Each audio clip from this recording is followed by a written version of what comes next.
같이 함께 봉독하도록 하겠습니다. 사울의 집과 다윗의 집 사이에 전쟁이 오래매 다윗은 점점 강하여 가고 사울의 집은 점점 약하여 가니라. 우리 한 번만 더 읽겠습니다. 사울의 집과 다윗의 집 사이에 전쟁이 오래매 다윗은 점점 강하여 가고 사울의 집은 점점 약하여 가니라. 아멘. 오늘 본문에서 사울의 집과 다윗의 집 사이의 전쟁이 오랫동안 지속되었다고 말하고 있습니다. 이 말씀이 지금 어떠한 상황인가 하면은요, 사울이 이제 블레셋과의 전쟁에서 죽고 난 뒤에 그 상황을 말하고 있는 것입니다.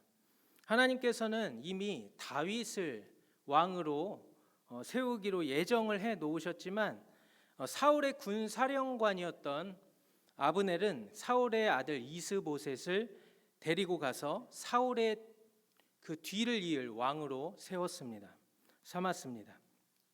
그러나 한 나라에 두 명의 왕이 있을 수는 없죠. 결국 다윗의 신복과 이 사울의 신복 사이에 전쟁이 벌어집니다. 그런데 그 싸움에서 다윗의 신복들이 이기게 됩니다. 이렇게 다윗의 가문과 사울의 가문 사이의 전쟁이 지속되면서 사울의 집안은 점점 약해져 갔던 반면에 다윗과 다윗의 집안은 점점점 강성해졌습니다. 오늘 본문에서 말하는 것처럼 사울의 집과 또 다윗의 집이 그렇게 오랫동안 왕권 다툼을 위한 전쟁을 오래 했는데 다윗은 점점 강하여져 가고 사울의 집은 점점 약해졌던 그 이유가 무엇일까요? 우리 성도님들께 한번 질문을 드리겠습니다. 왜 다윗은 점점 강하여져 갔고 사울은 점점 약해져 갔을까요? 오늘 이 대답이 우리에게 있어서 굉장히 중요합니다. 왜 다윗은 점점 강하여지고 사울은 점점 약해져 갔는가? 사람들은 모두 다 강하여지기를 원합니다. 약하게 살기를 그 누구도 원하지 않습니다. 그들이 강하여지기 위해서 아무것도 안 하고 손 놓고 있는 것은 아닙니다. 강하여지기 위해 사람들은 저마다 나름대로 열심히 노력하며 살아가고 있습니다. 나름 그렇게 온갖 열심을 다해서 하고 있지만 왜 강하여지지 못하는 것일까요? 신앙생활도 마찬가지입니다. 사람들은 신앙이 강하여지기 위해서 헌신도 하고 또 봉사도 합니다. 또 예배 자리에 나옵니다. 순종도 합니다. 그런데 강하여지지 않습니다. 왜 그런 것일까요? 오늘 말씀을 나누는 가운데 하나씩 답을 찾게 되시기를 바랍니다. 사울이 처음 왕으로 부름 받았을 때에 그의 모습을 보면은요 매우 겸손해 보입니다. 우리 사무엘상 10장 21절을 한번 같이 읽도록 하겠습니다. 사울이 대답하여 이르되 나는 이스라엘 지파의 가장 작은 지파 베냐민 사람이 아니니까 또 나의 가족은 베냐민 지파 모든 가족 중에 가장 미약하지 아니하니까 당신이 어찌하여 내게 이같이 말씀하시니까 하니. 이렇게 사무엘에게 사울은 자기와 같이 이 작은 사람이 어떻게 왕이 될 수 있겠느냐라고 말했습니다. 그런데 그런 그가 왕이 되고 난 뒤에 행하는 모습들을 보면은요 안타깝기가 그지없습니다. 성경을 통해 사울에게서 살펴볼 수 있는 중요한 사실은 그는 사람들 또 백성들에게는 매우 잘했다라고 하는 것입니다. 그렇게 사람들은 두려워하였으나 문제는 하나님을 두려워함이 없었습니다. 그는 하나님보다 사람을 더 두려워했습니다.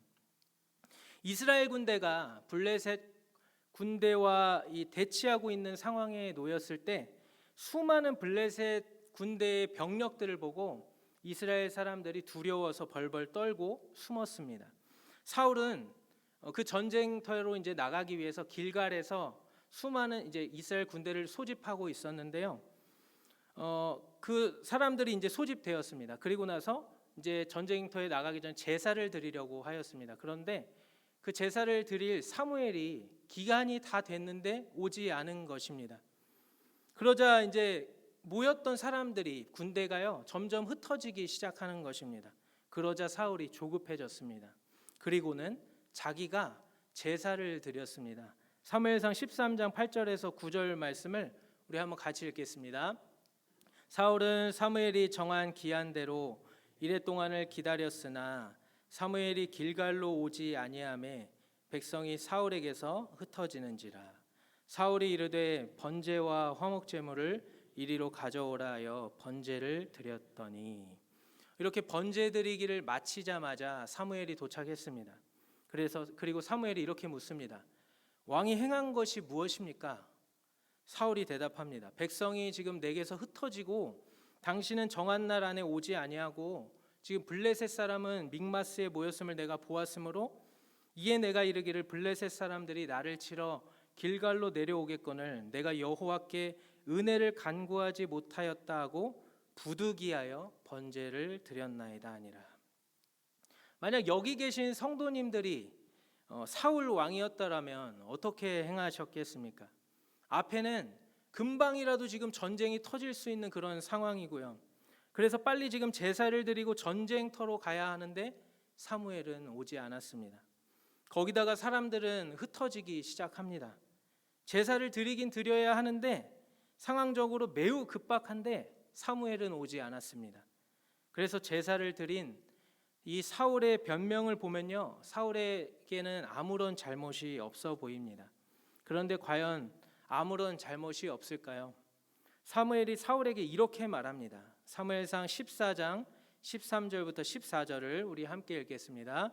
사무엘이 사울에게 이르되 왕이 망령되이 행하였도다. 왕이 왕의 하나님 여호와께서 왕에게 내리신 명령을 지키지 아니하였도다.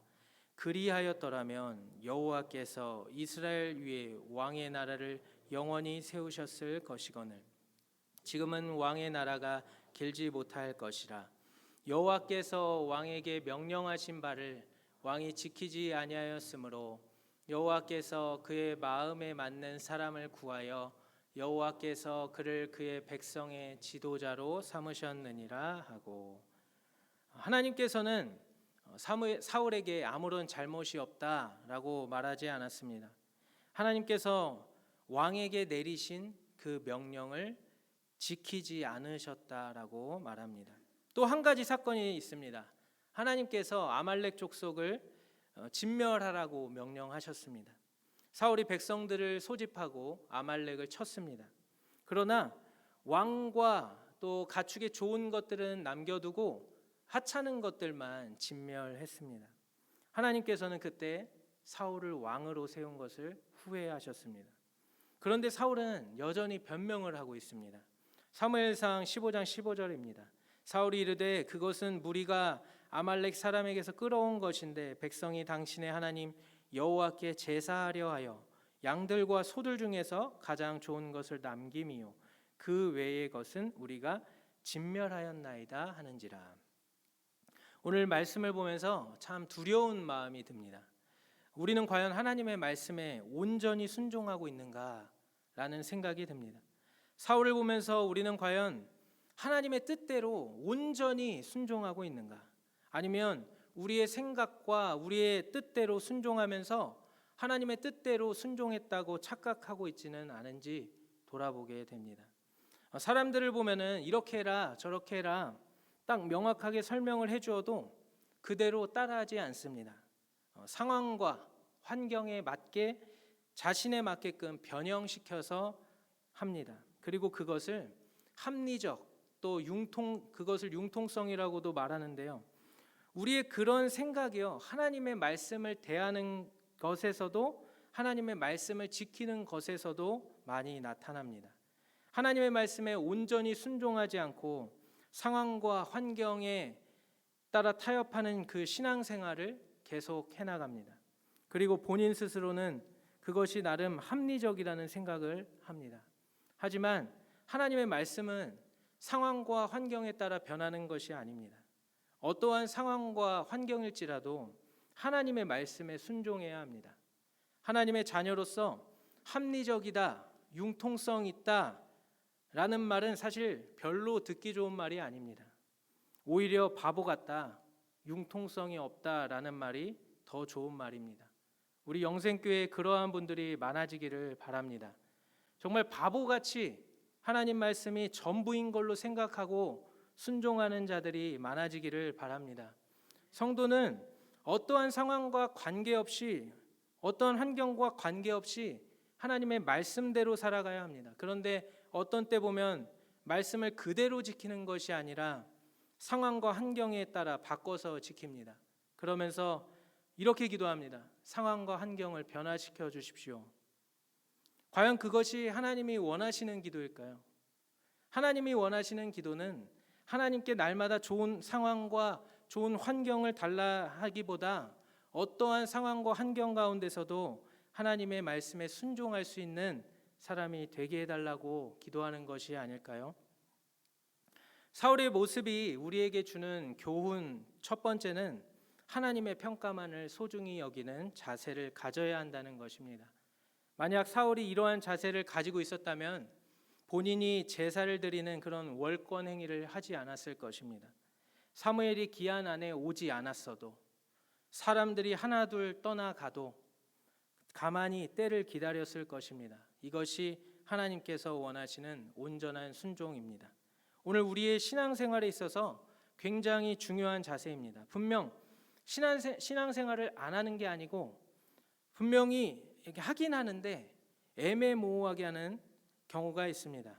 애매모호하게 한다는 것은 하나님의 기준인 말씀대로 하는 것이 아니라 상황과 환경에 따라 타협하며 사는 경우가 있다는 말입니다. 그리고 그것이 잘못된 것이라는 것을 깨닫지 못하고 오늘 사울과 같이 변명하고 있을지 모릅니다. 오늘 우리는 이 시간 분명한 결단을 내리셔야 합니다. 하나님의 평가만을 소중히 여기며 살겠다는 결단을 해야 합니다. 그러면은 어떤 일을 하는 데 있어서 상황이나 환경이 우선순위가 아니라 하나님이 우선순위가 되는 복된 삶을 살아갈 수 있습니다. 사람들의 말에 따라서 휘둘리지 않을 수 있습니다. 제가 오늘 아이들을 신방하면서 그 타협이라는 것이 좀 무엇인가 좀 비슷한 예를 좀 말씀드릴까 하는데 오늘 우리 학생 중에 준호와 재위를 신방을 했습니다. 근데 준호가요 좀 몸이 좋지 않아요. 그래서 당이 높아가지고 당 있는 거를 먹으면 안 됩니다. 근데 이제 같이 신방하면서 이렇게 밥을 먹는데 사이다를 시켜달라는 거예요. 제가 이게 당이 높으면 사이다는 당이 있기 때문에 마시면 안 되지 않습니까? 그래서 당을 그 사이다를 시켜주지 않았습니다. 그랬더니 계속 또 시켜달라 그러더라고요. 근데 결국엔 제가 시켜주지 않았는데 계속 그 밥을 먹으면서 시켜줄까? 이렇게 계속 그런 생각이 드는 것입니다. 이처럼 우리가 이렇게 타협하지 않는 것이 정말로 생각보다 어렵구나. 우리 마음속에서 계속 그러한 싸움이 일어나는구나라는 것을 느끼게 됩니다. 여호수아 24장 14절 말씀해 보면은 그러므로 이제는 여호와를 경외하며 온전함과 진실함으로 그를 섬기라. 너희의 조상들이 강 저쪽과 애굽에서 섬기던 신들을 치워버리고 여호와만 섬기라라고 말합니다. 여호와를 경외하며 온전함과 진실함으로 섬기라고 말합니다. 온전함과 진실함이 어디에 쓰였는지 용례를 좀 살펴보기 위해서 영어 성경에서 단어를 좀 검색해 봤는데요. 신약 성경에서 이 단어가 발견이 되더라고요. 고린도전서와 고린도후서, 에베소서와 골로새서에서 나오고 있는데 여호수아에 나왔던 이 두 단어 온전함과 진실함이 항상 같이 나오는 것을 볼 수 있었습니다. 이 말은 또 이렇게 느껴지더라고요. 구약에서뿐만 아니라 이렇게 신약에서 하나님을 섬기되 온전함과 진실함으로 섬기라는 것을 보면서 성경은 정말 한결같이 온전함과 진실함으로 하나님을 섬기라라고 말하고 있구나라는 것을 알 수 있습니다. 고린도후서 1장 12절 말씀을 한번 같이 읽어보겠습니다. 우리가 세상에서 특별히 너희에 대하여 하나님의 거룩함과 진실함으로 행하되. 그리고 또 골로새서 3장 22절 말씀입니다. 종들아 모든 일에 육신의 상전들에게 순종하되 사람을 기쁘게 하는 자와 같이 눈가림만 하지 말고 오직 주를 두려워하여 성실한 마음으로 하라. 여기서 나오는 이 성실한으로 번역된 말이 바로 온전함이랑 같은 말입니다. 사랑하는 성도 여러분, 어떤 상황과 환경에 따라 또는 주변 사람들의 말에 의해서 하나님의 말씀을 타협해서는 안 됩니다. 그것은 온전한 순종이 아닙니다. 그것은 온전히 주를 섬기는 것이 아닙니다. 하나님께서 자신을 온전히 섬기지 않는 자에게 은혜를 베풀 것이라는 말은 성경 어디에도 없습니다. 사울이 자기가 제사를 드렸을 때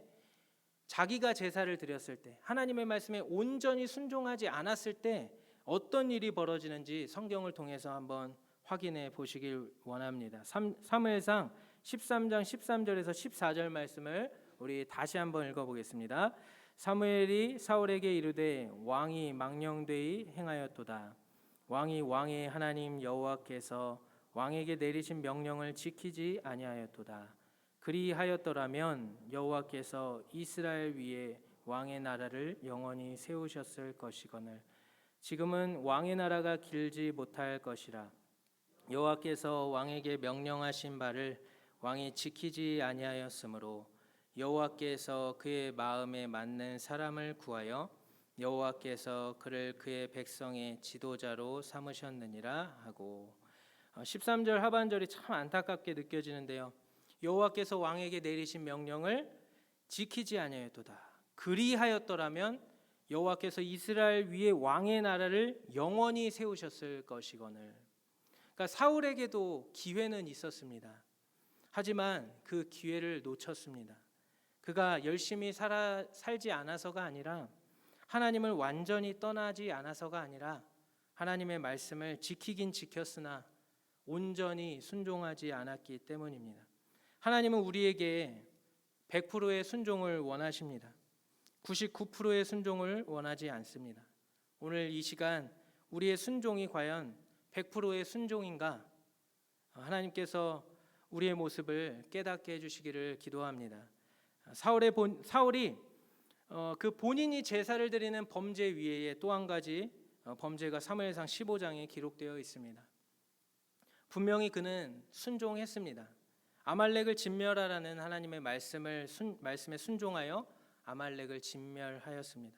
그런데 말씀해 보니 모든 좋은 것을 남기고 하찮은 것을 또 가치 없는 것을 진멸하였다고 말합니다. 그러니까 순종을 하되 온전한 순종을 하지 않은 것입니다. 하나님께서 그런 사울을 어떻게 평가하시나요? 사울을 왕으로 세운 것을 후회하시며 사울이 하나님을 따르지 아니하며 내 명령을 행하지 아니하였다라고 말합니다. 그리고 하나님께서는 이 일을 통해 사울을 버렸다라고 말합니다. 사랑하는 성도 여러분, 하나님은 온전한 순종을 받으셔야 할 분입니다. 또한 온전한 사랑을 받으셔야 할 분입니다. 하나님은 우리의 온전한 섬김을 받아야 할 분입니다. 오늘 이 이야기가 바로 사울의 집이 약해져만 갔던 이유입니다. 반면 다윗은 날마다 강해져만 갔습니다. 그것은 바로 다윗이 하나님을 온전히 섬겼기 때문입니다. 사도행전에서 하나님께서 다윗을 이렇게 평가하십니다. 사도행전 13장 21절에서 22절 말씀을 같이 한번 읽겠습니다. 그 후에 그들이 왕을 구하거늘 하나님이 베냐민 지파 사람 기스의 아들 사울을 40년간 주셨다가 패하시고 다윗을 왕으로 세우시고 증언하여 이르시되 내가 이새의 아들 다윗을 만나니 내 마음에 맞는 사람이라 내 뜻을 다 이루리라 하시더니 하나님의 마음에 맞는 사람, 하나님의 뜻대로 온전히 행하는 사람이라는 것입니다. 그런데 사울은 하나님의 뜻에 맞지 않았습니다.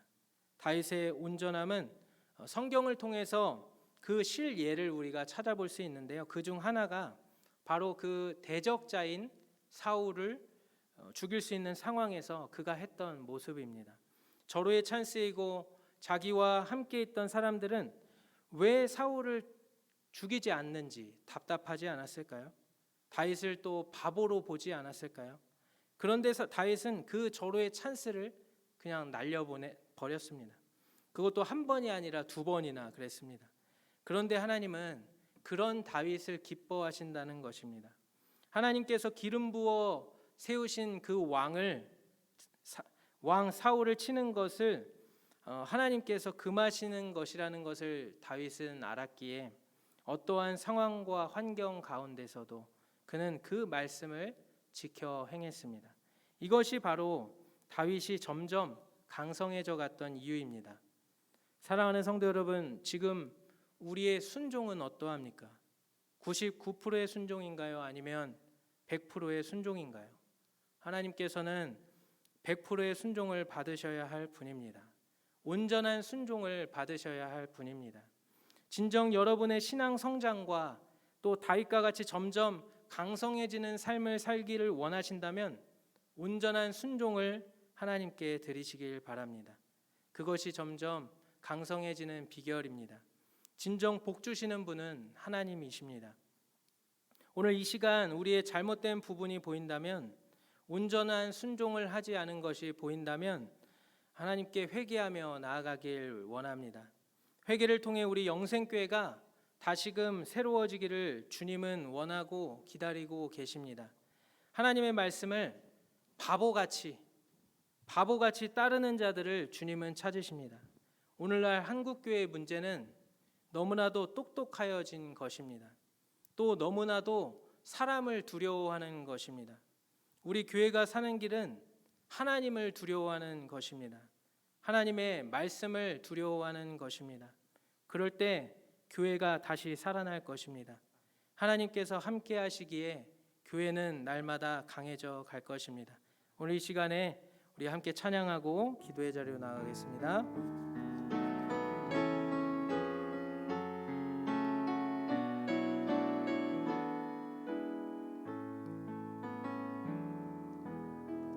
나의 영혼이